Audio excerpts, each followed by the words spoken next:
Hi മക്കളെ, ഓണപരീക്ഷയുമായി ബന്ധപ്പെട്ട് ഒരുപാട് ചർച്ചകൾ നടന്നിരിക്കുന്ന ഈ ഒരു ഘട്ടത്തിൽ നിങ്ങളെല്ലാവരും വളരെ കൺഫ്യൂഷനിലായിരിക്കും ഉണ്ടാവുക എന്ന് എനിക്കറിയാം. അപ്പോൾ ഏതായിരുന്നാലും എനിക്ക് വിദ്യാർത്ഥികളോടും രക്ഷിതാക്കളോടും അധ്യാപകരോടൊക്കെ തന്നെ ഷെയർ ചെയ്യാനുള്ളത്, നിലവിലുള്ള ഈ ഒരു സാഹചര്യത്തിൽ ഓണപരീക്ഷ മാറ്റുമോ ഇല്ലയോ എന്നുള്ളതാണ് എല്ലാവരും ചർച്ച ചെയ്തുകൊണ്ടിരിക്കുന്നത്. കാരണം അധ്യാപകരുടെ ഭാഗത്തു നിന്ന് തന്നെ ഓണപരീക്ഷ മാറ്റിവെക്കണം എന്നുള്ള റിക്വസ്റ്റ് ഗവൺമെന്റിലേക്ക് പോയിട്ടുണ്ട് എന്നാണ് അറിയാൻ കഴിഞ്ഞത്. അപ്പം ഏതൊരു സാഹചര്യത്തിലാണ് ഓണപരീക്ഷ മാറ്റിവെക്കേണ്ടതെന്ന് നോക്കിക്കഴിഞ്ഞാൽ നമുക്കറിയാം, ഓണം കഴിഞ്ഞ വർഷത്തെ അപേക്ഷിച്ച് നേരത്തെയാണ് വരുന്നത്.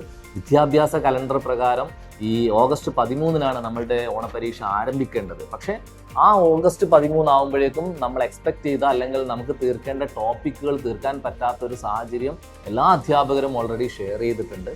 കാരണം അങ്ങനെ ആ പരീക്ഷ മാറ്റിവെക്കുന്നില്ലെങ്കിൽ അല്ലെങ്കിൽ നീട്ടിവെക്കുന്നില്ലെങ്കിൽ ഉണ്ടാവുന്ന ഒരു സാഹചര്യം എന്ന് വെച്ചാൽ ഈ ടോപ്പിക്കുകൾ വളരെ വേഗത്തിൽ ടീച്ചേഴ്സിന് പഠിപ്പിക്കേണ്ട ഒരു സാഹചര്യം ഉണ്ടാവും. അത് നമ്മുടെ കുഞ്ഞുങ്ങൾക്ക് മനസ്സിലാവാതെ പോകുന്ന ഒരു സാഹചര്യം ഉണ്ടാവും. അങ്ങനെ പരീക്ഷ എഴുതേണ്ട ഒരു ഘട്ടത്തിലേക്ക് നമ്മൾ പോകേണ്ടതുണ്ട്.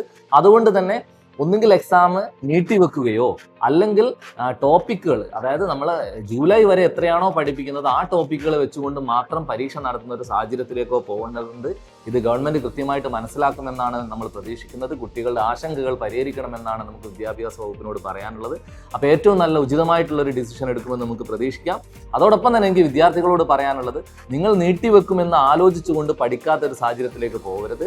ഇതുവരെ എടുക്കുന്ന ടോപ്പിക്കുകൾ കൃത്യമായിട്ട് നിങ്ങൾ പഠിക്കുക. ഏറ്റവും നന്നായിട്ട് ഏത് സമയത്ത് പരീക്ഷ വന്നാലും അടിപൊളിയായിട്ട് എഴുതാൻ പറ്റുന്ന രൂപത്തിലേക്ക് നിങ്ങൾ തയ്യാറാവണം. അപ്പം ഞങ്ങൾ നിങ്ങളോടൊപ്പം ഉണ്ടാവും. ഇതുപോലുള്ള ഇൻഫോർമേറ്റീവ് ആയിട്ടുള്ള വീഡിയോസിനും കണ്ടന്റ് വീഡിയോസിനും വേണ്ടിയിട്ട് നമ്മുടെ ചാനൽ സബ്സ്ക്രൈബ് ചെയ്യുക. മാക്സിമം ആളുകളിലേക്ക് വീഡിയോ ഷെയർ ചെയ്യുക. All the best.